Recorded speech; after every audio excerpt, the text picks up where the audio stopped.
हम बात जब असंतुलन की करते हैं, जी। तो इन दोषों का संतुलित रहना कितना महत्वपूर्ण है और जब असंतुलन की स्थिति आती है तो ये कितना हानिकारक हो सकता है? देखिए, वात की बात करें, अगर वात असंतुलित होगा, यानी कि वात बढ़ जाएगा, तो निश्चित है कि चल गुण बढ़ेगा, उसके अलग-अलग गुण होते हैं। रूखापन बढ़ेगा, ड्राइनेस बढ़ेगी, ठंडापन बढ़ेगा, तो ऐसे में वो समस्याएँ बढ़ती चली जाएँगी। तो ऐसे में हमें उसके हमारे यहाँ कहा गया है कि भोजन में आपको क्या लेना है, तो आपने हमारे यहाँ भोजन में षड्रस की बात की गई है।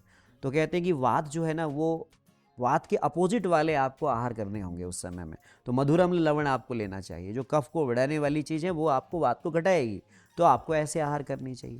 ऐसे ही जब पित्त बढ़ेगा, तो एसिडिटी बढ़ेगी, बहुत ज़्यादा एसिडिक या समझ लीजिए कि गुस्सा एरोगेंस बढ़ेगा, ब्लड प्रेशर हाई होगा, गैस बनेगी उसको बहुत ज़्यादा और ऐसे में हमें उसके अपोज़िट चीज़ें लेनी पड़ेगी जो पित्त का शमन करे।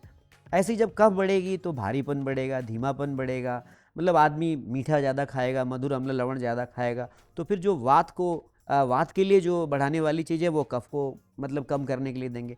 तो इस आधार पर ये तय किया जाता है कि व्यक्ति को क्या-क्या रोग हो सकते हैं भविष्य में।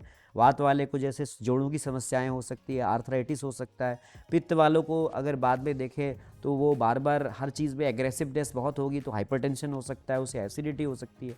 कफ वाला व्यक्ति ज़्यादातर आराम तलवी होगा तो स्थूलता आएगी, तो बाद में वो डायबिटीज़ जैसी बीमारियों से पीड़ित हो सकता है। तो इस आधार पर सारे रोगों का निर्धारण किया गया है।